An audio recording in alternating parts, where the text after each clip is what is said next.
All right, Rhythm Changes is partnered with the Inlet Music Series in Port Moody, and one of the fun things about that is I get to interview people who play in each edition of the monthly concert series that they do in my Tri-Cities out here in the burbs at the Inlet Theatre in Port Moody on October 25th. This is a second concert in the Inlet Music Series, and it features the band Locarno, which means I get to exercise my creative freedom and talk to whoever in the band I want. And so I chose somebody whose work I have been interested to learn more about for a little while now, because about a year ago, he put out his own album titled Pacifico with his band called The Rhythm Makers, and he plays widely and often with that group and with Locarno, of course, coming up later this month in Port Moody and others. So please help me welcome to the channel, Rob and Layne.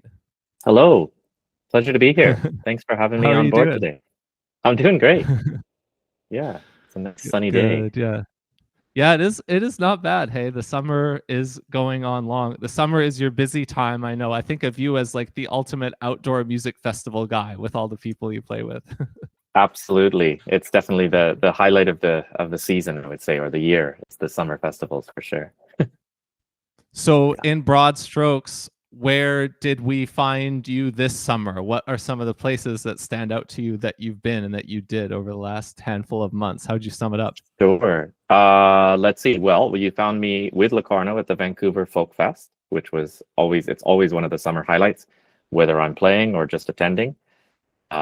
It's been beautiful now being able to bring my kid to the festival and have him grow on festivals, which is not something I necessarily grew up on. So it's beautiful to get that little experience. Other highlights, I would say I debuted a solo show. I do a fair bit of work. I'm here actually at the Sarah McLachlan School of Music, where I work as a teacher and also community outreach coordinator.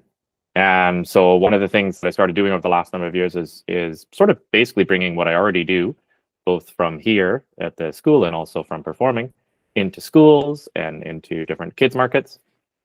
And so I did this whole Valley library tour, which was a lot of fun because I didn't know you could make that much sound in a library. So I was bringing all kinds of percussion instruments. It was an interactive show. And we had everything from, grandparents to grandkids to babies to large groups of kids and families. Each show was really different, so there was a lot of improvisation, which allowed me to utilize some of that skill, which is one of my favorite things to do, is have a little bit of a form and then improvise and make fun things happen. I think the other super big highlight of the summer was something that I always try to plug because I think it's one of the most beautiful things.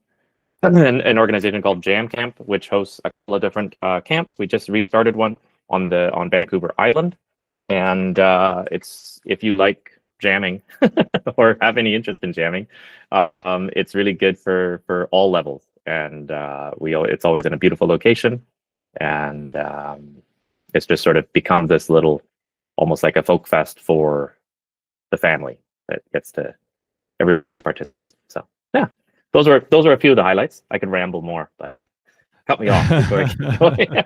That's already such a great range. Just on the Jam Camp real quick. So is this like a day camp or like an overnight camp that you can send your kids to and they can learn music from a bunch of different people like you? Or what is this exactly? Yeah, so what makes this a little bit different, other than like I say a normal camp where you might just send your kids to, there's a handful of facilitators, mentor me, and everybody camps out. So you don't just send your kid, you go with your kid, and your kid will be in some kind of workshop if they're old enough to sort of manage on their own with a mentor, and you can go learn a little guitar, a little bit of fiddle, or do a songwriting class.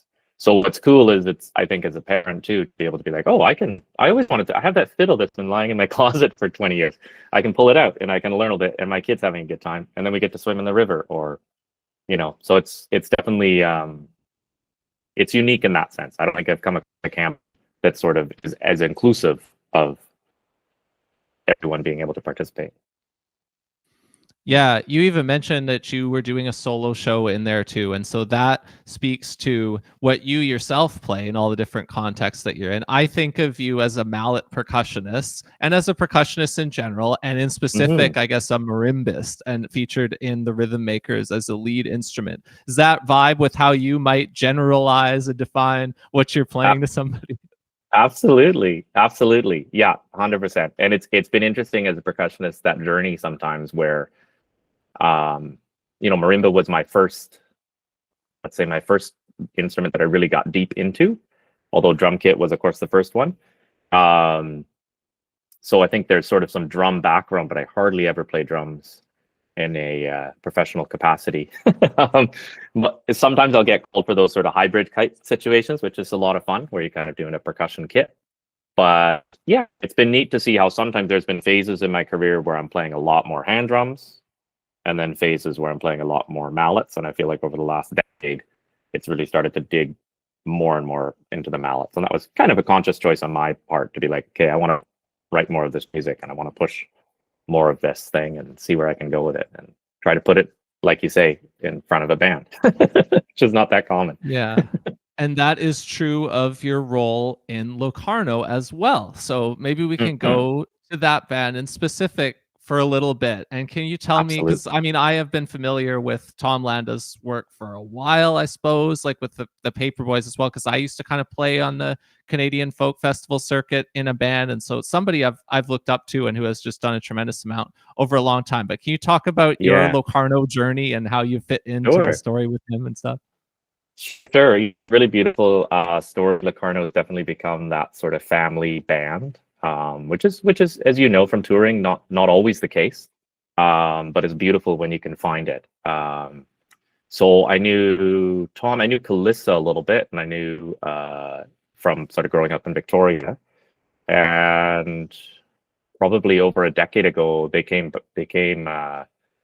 to see one of my shows, I think, with an old band I was part of, and then we we ended up at Folk Fest, hanging out at Vancouver Folk Fest all together. And Tom had just started Locarno, and I think he offered. He's like, "Oh yeah, it'd be great. It would be really cool to collaborate." And I was booked with another band at the time for the summer, but I remember being like, "Oh, that's pretty cool. Like they're playing Calgary Folk Fest, all these things. Like, but I don't want to let this other band down, so I'm going to say no for now, but keep me in mind." And so then he did, luckily, and so a little bit later, I think in January of that year, would have been, I don't know, I'm going to probably get the dates wrong, but it's been well over a decade now. So maybe 2012, 2013, somewhere in there. I started touring with them, and it it's just been nonstop since then. And that band's been quite fortunate to tour quite a few places. We've been able to go over to Europe. We had a big grant a number of years ago to go to Mexico and tour around there a little bit, and that's part of what led me to dive deeper into the marimba traditions from Mexico and Latin America in general. Was just this like, wait a minute, there's this blood realm marimba music that I was not that aware of growing up with sort of a classical background, and then getting into jazz, and then going and studying in Africa, and then being like, holy, there's this whole other, yeah. So I Okay, there's a rambled. lot All right. there. That's awesome. You know what I noticed about that train of thought was how it matched how you had just said you go through periods where, as a percussionist, a multi-instrumental percussionist, that you've been in different areas, and you touched on some other parts of like your background that might be interesting too. But I thought it was funny how it lined up. Where at first you said, oh, I've been in the mallet marimba world more for the last 12 years or so. And then this Mm-hmm. is also how long Locarno has been a big band for you. And you got to go to Mexico and explore marimba traditions in Mexico. That's awesome. That gives me some view into what that means when you've been like, oh, I've been into this for a while. Yes, absolutely, absolutely, and I think that's entirely true. The When we started, it was kind of like, oh, play congas, oh, but you play marimba, so we should incorporate it. And then it started to be like, this is awesome, we should do more. And so the marimba made its way more and more into that band, um, to being a point where I co-write some stuff. I've written some music for Locarno, um, and it's just been a really fun thing where I get to bring marimba on planes and fly to random places with it sometimes, and surprise people with what is this crazy thing you're bringing to the Bluegrass Festival? Anyway, yeah. I don't want to activate too much trauma here, but what happens when you try and take a marimba on a flight? Yeah, it's an interesting journey. I feel like I finally dialed it in. I was probably a little bit of a laughing stock within the band. There was definitely some running jokes because I never had a very good case for years. And marimba cases are kind of hard to come by. They're also almost more expensive than the instrument. So I was always in that place where I'm like, oh, I'm not really with it. So I remember borrowing a case from Martin Fisk, who's another wonderful percussionist in town. And we were both in neighboring studio spaces down at Treble 5 Studios, down Main and 3rd there. So at one point, I think when we flew, the first time we flew, he's like, I have this old sort of, just a hard, like sort of a soft hard shell. You know those old drum cases that are like almost leather, but they're or very sort of plasticky. I'm doing a bad job describing it, but it wasn't like super secure. But basically, the main thing is as long as your keys are safe, which I always take on carry on, the frame at the time was already falling apart. So I was like, it'll survive. It'll be okay. And it did.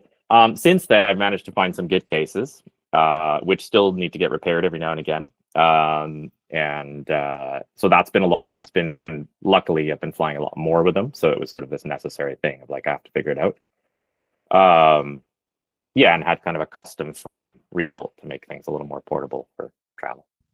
I want to jump back a little bit. You said that you came up in Victoria. You said that you played drums, but you also said that you had a classical background. So did you like get started on drumming and then music education wise, did you study classical percussion, or where'd you take that in the earlier kind of chapter? Yeah. So yeah, growing up in Victoria, so I started on drums, and the guy I was studying with as a teenager, he was doing his undergrad at UVic, Graham Hargrove, an incredible percussionist. He's out in Stratford, Ontario, I believe. He's with the orchestra out there. But he had quite a diverse musical background, and he got me into mallets. He was the one who said, you know, it'd be good to learn a little bit of mallet and get into that. And thankfully he did, because I just fell in love with it. I remember doing xylophone rags, all this George Hamilton Green stuff, and just kind of having a lot of fun with it. And then doing like Bach violin suites, or there was a lot of contemporary music that was being written at the time. And then yeah, so it sort of traveled from there. And then when he left, I would have been about 16, 17 at the time, I started studying with Sal Ferris, who was at UVic still. So just as a private kind of student, he was willing to take me on, thanks to Graham introducing me a couple of years ago. Before that, so then there was sort of this window of like, do I go to UVic or not? Which in the end didn't happen. I didn't end up at UVic, and sort of that was sort of the classical side of my education sort of faded away a little bit, and I started really getting into Latin percussion and Latin dance and all that kind of stuff.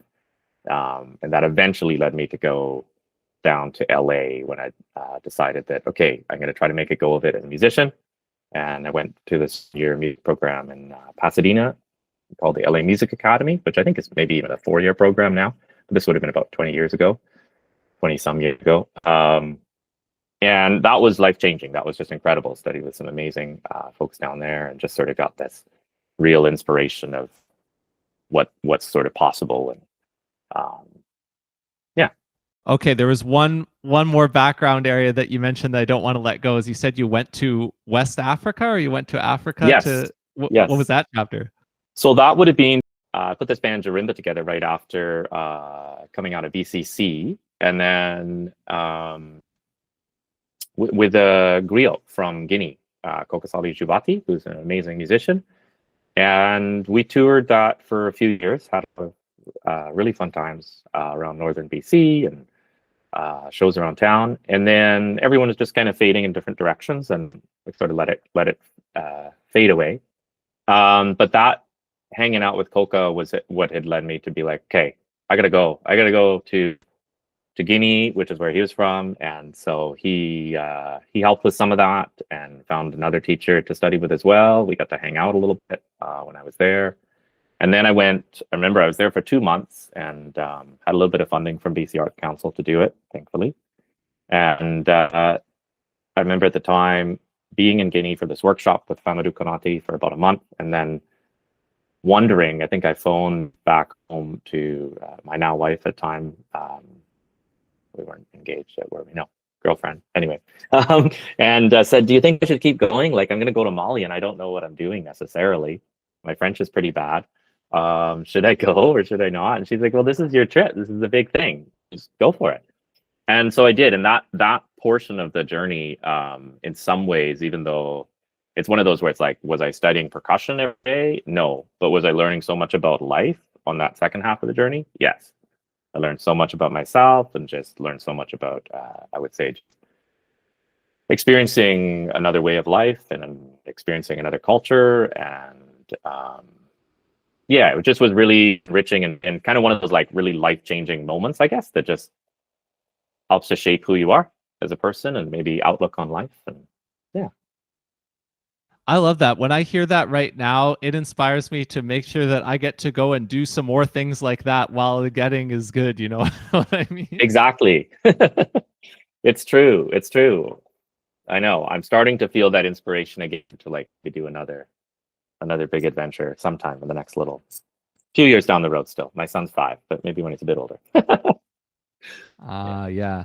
Okay, so I think just hearing about these different places you've been in the chapters, it gives you an idea, and you are but one member of Locarno too, like what everybody brings to the stage in that band and in a lot of your projects, what the vibe is at a show or something. But let's look once more towards the Locarno concert that's coming up in Port Moody. In the band, all the songs are in Spanish right now at this point, and there's a lot of you on stage. So anything else you want to add about like who else is going to be there? What else is going to be like? Let's talk about that. Yeah. So it's really one of the most fun bands to play with. It's what's great about it is that it's an 8-piece band. So you've got a horn section, Jocelyn Waugh on trumpet, and Nick La Riviere on trombone, and then you've got Pedro Mota and Tom Landa and Kalissa up front, and they're all singing. Pedro and Tom are both from Mexico City originally, and the harmony. Pedro is an insane singer. He gets featured in one song that just blows everyone away every time. I still get blown away every time. And of course, Tom, everyone's familiar with his songwriting, and his voice is just so beautiful. A lot of the music has its roots in the Son Jarocho traditions, which is in like Veracruz region of Mexico. So a lot of 12/8, kind of 6/8 stuff that Tom studied a lot of that on an instrument called Hana. And so there's a lot of roots there. And then, yeah, we are bringing in some roots from other areas. Like there's definitely some Cuban influences. There's definitely some of the West African influences might creep in there a little bit. One of the new songs has definitely a little bit of influence from the Afro-Colombian stuff that I just studied on marimba a couple years ago. So yeah, so there's a lot of the influences that build in. It's a very exciting, high energy show. We've got, of course, bass, JeanSe LeDoujet, and Liam MacDonald on drums.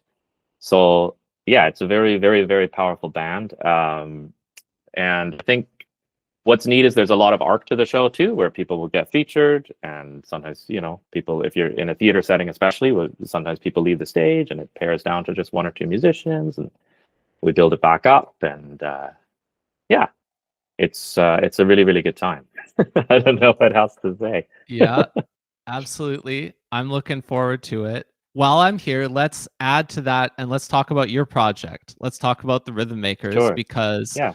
I've heard the record and enjoyed the record. You played an Infidels jazz show at Heroes Welcome, like within the past month or so, which is kind of an indoor venue, but I'm sure that was a good time as well. You've played at the Painted Ship. You've played at festivals, of course. Talk about the Rhythm Makers album season that you've been on here. Yeah. It's been a really good season, I guess I could say. and I feel like it's also just kind of picking up momentum. Hopefully, you never 100% know, but we're heading out to Folk Music Ontario, FMO, in a couple of weeks for a big conference out there. And having done a lot of the BC circuit, I'm excited to see if we can sort of expand a little bit into other provinces and maybe also internationally a little bit. So that's going to be very exciting. The album's gotten some nice reviews, which has been wonderful. We've had a good summer. Tiny Lights Festival was probably the highlight. A beautiful festival up in Weimar. And coming up, we have a couple local shows. We've started doing this annual birthday bash at the Painted Ship, which is a date close to my birthday. So this year it'll be November 15th, which will be a lot of fun. And also very close to Jocelyn Waugh's birthday. So it's a double birthday bash. So that's sort of a fun local one coming up. And then we've got some nice touring coming up in the winter. We're going up to not Penticton, Oliver for a theater show up there, and we're headed up to Alberta for a little tour up in Alberta at the Mac Lab and Leduc. And yeah, so just excited to see kind of, I feel like right now it's in the application phase and the let's see what's going to happen for next year kind of phase. So it's been a really, really good summer, and just excited to see what happens next. Nice. It takes a long-term outlook. Definitely. And I feel like there was a little bit of that leading up. That album took a while to make. I think I got the funding just before COVID happened. So, and then we released it in 2024. So I had to sit on it for a couple of years because couldn't really do anything. And then, so it sort of feels like, okay, that's out in the world. And I feel like this year was just a lot of, okay, it's out. I'm just going to let it be. And now I feel like I'm starting to get that energy again to probably do a little bit more composing this winter and start working towards whatever the next record is going to look like. So, yeah. That sounds good. So I want to close on a personal connection that we share, which is I want to shout somebody out because he played on your album, and he was one of my many wonderful high school music teachers at one point. He doesn't live here anymore, so I miss him. Oh, yeah. Colin Maskell is a friend of yours. Yes, I love Colin. Colin is the sweetest. We played together in a handful of bands, and then we also were studio neighbors and just used to hang out at Nuba all the time, drinking Turkish coffee, and so many good times with Colin Maskell. So, you know, it was definitely sad to lose him to Smithers, although I've heard he maybe is coming back a little closer, possibly to somewhere near the mainland. So I don't want to give it away, but I think there's a rumor going around. So that's kind of exciting. But it was a treat because Jaron Freeman Fox, who was producing the record, he was my old roommate at VCC, incredible fiddler and producer and musician all around. He has a connection up in Smithers. He works with a youth fiddle group up there. So when we were like, hey, let's add some extra horns to it, it was like, well, let's get Colin. So he did a lot of overdubbing from his studio up in Smithers on the record, and it's we every now and again, if he manages to pass through Vancouver at a time that we have a gig, we get him on the gig. So it's always a pleasure. Yeah. Right on. Is there anything else that you've been up to? It's been a brief moment here. I'm happy to have your time in a timely fashion here, but that you wanted to shout out or bring up before we wrapped? Nothing else that's jumping to my mind right now. Yeah, thanks so much for having me on the show. Yeah, you bet. I look forward to seeing you in Port Moody. Yes, looking forward to it. Thanks so much, and we look forward to seeing everyone there.